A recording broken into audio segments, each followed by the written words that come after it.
është pyetja radhës. Eselamu aleikum. A jipët zeqat, mehrit, dhurata që jipët gruas, Allahu e shpërbleft, hoxhën e nderuar. Edhe një herë.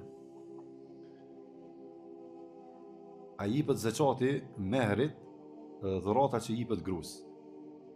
Më thonë, unë sa për kuptoj, për shkak se ka njëre, pyetjet edhe nuk për kuptoj. Për një pyetje që u konë javën e kaluar rreth një muzike diçka, më ka shku dikur që se ki kuptu, nashta se kam kuptuar, nëse ka mundësi të ta bëjmë pyetje edhe njëre, që ta japë me sqarimin që mendojmë që është i duhur. Këtu sa për kuptojnë, nëse një motër muslimane, mehrin e ka marrë për burrit vet, po mehri është shumë e madhe, a du të me dhonë zeqat për çat mehr ajo, është çështë pyetje. Po ai i zeqat mehrit. Nëse është çështë pyetje, do të thonë një motër muslimane ka mehr, a du të me dhonë zeqat për çat mehr. Nëse mehri i kësaj martese është në sasi që du të me dhonë zeqat për te, kurse sasia për cilën du të me dhonë zeqat për te, du të me konë vlera e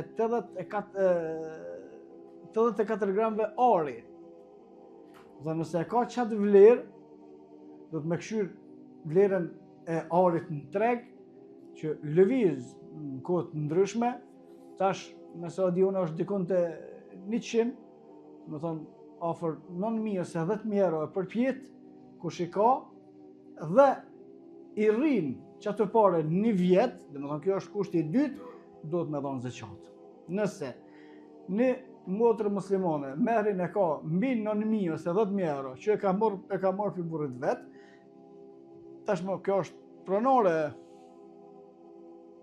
ati mehri, edhe nëse i rrinë kjo pasuni një vjetë, duhet me dhonë zeqat për te, vallahu a'lem.